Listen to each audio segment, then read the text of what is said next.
ከተሻለ የትምህርት ገበታ መቋደስ አዳዲስ ክህሎቶችን መቅሰም የምንጊዜም ፍላጎቷ ነው። ደቡብ ሱዳናዊቷ ወጣት ግሬስ ማርቲን ይህን ክህሎት ለመቅሰም ያስችላት ዘንድም ነጻ የትምህርት እድል ለማግኘት በርካታ ጥረቶችን ስታደርግ ቆይታለች። የኢፌዴሪ ቴክኒክና ሙያ ስልጠና ኢንስቲትዩት ለምስራቅ አፍሪካ ተማሪዎች እየሰጠ የሚገኘው ነጻ የትምህርት እድል ደግሞ ከዚህ ፍላጎቷ መዳረሻ ሆኗታል። After finishing senior 4 which is ይህንን የትምህርት እድል ያገኘሁት ሀገሬ በየአመቱ ከተለያዩ ሀገራት ጋር ስምምነትን በመፈጸም ነጻ የትምህርት እድሎችን በሚያመጣበት ወቅት ነው። እናም ከኢትዮጵያ ጋር በነበረው ስምምነት መሰረት የሁለተኛ ደረጃ ትምህርቴን እንዳጠናቀቅኩ ነው ወደ ኢትዮጵያ በመምጣት የቴክኒክና ሙያ ስልጠናን ማግኘት የቻልኩት። ይህንን እድል በማግኘቴ በእጅጉ ደስተኛ ነኝ።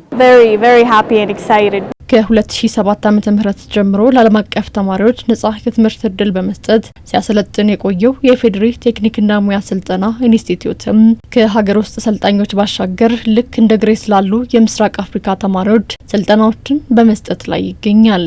ተማሪዎቹም በኢትዮጵያ የሚያገኙት ትምህርትና የክህሎት ግንባታ ብቁና ተወዳዳሪ እንድንሆን በርን ከፍቶልናል ይላሉ። I believe so because my school mostly focuses on practicals. እዚህ እየወሰድኳቸው ያሉ ስልጠናዎችና የክህሎት ግንባታዎች ወደ ህልሜ ያደርሱኛል ብዬ አስባለሁ። ምክንያቱም ከትምህርቱ በአብዛኛው የሚመረኮዘው ከጽንሰ ሀሳቡ ይልቅ ተግባር ላይ ነው። ይህ ደግሞ የትም ብሄድ ብቁና ተወዳዳሪ እንደሆን ያስችለኛል። ለዚህ ነው አፌን ሞልቼ ነገ የተሻለ ይሆናል የምለው። I believe I'm going to have a bright future. The education activity is good. የትምህርት አሰጣጡ አስደሳች ነው።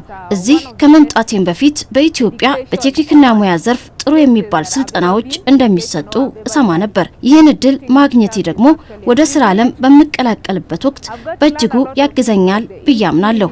በስራ ዓለም የሚኖረኝ ቆይታም ተወዳዳሪ መሆኔ ደግሞ ወደ ህልሜ መንገድ በቀላሉ እንድደርስ ይረዳኛል። ይህን መንገድ ነው እንግዲህ በዚህ የቴክኒክና ሙያ ተቋም እያገኘሁ የምገኘው። I'm really so glad for that.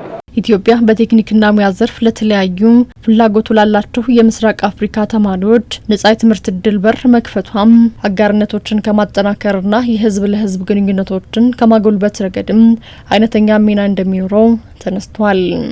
ኢትዮጵያ እንደ ሀገር በምስራቅ አፍሪካ ያላት የቆየ በሪጅኑ ሰላም ከማስከበር በዘለለ መልኩ ሊገለጹ የሚችሉ የኢኮኖሚ ትብብሮች የቴክኒካል ትብብሮች አሉ። በሪጅኑ ሊኖረን የሚችል ከዲፕሎማሲ ባሻገር ዊን ዊን ሞዳሊቲን መሰረት ያደረገ የትብብር ማዕቀፍ አካል የሆነ ነው። እኛ እስካሁን በተለያዩ ፕሮግራሞች ተቀብለን እያሰለጥን ያለነው ተማሪዎች ተመረቀው ከሄዱ በኋላ የኛ አምባሳደር ነው እየሆኑ ያሉት። ኢትዮጵያ የጋራ ተጠቃሚነት ላይ በመመርኮዝ ለምስራቅ አፍሪካ ተማሪዎች የምትሰጠው ነጻ የትምህርት እድልም በምላሹ የሀገር ውስጥ ሰልጣኞች በሀገሪቱ ያሉ የስራ ገበያዎች እንዲቀላቀሉ ምቹ ሁኔታን ይፈጥራል። እንደ ሀገር ሰፊ ፖፑሌሽን ነው ያለን። በየአመቱ ከ2.2 የሚጠጋ አዲስ ወጣት ወደ ሌበር ማርኬት ይገባል። ስለዚህ በምስራቅ አፍሪካ ካሉን አገራት ስኮላርሺፕ መስጠት እና እንደ አገር ምን ተገብራቸው የካሪኩለሞች እና የሙያ ዲሲፕሊኖች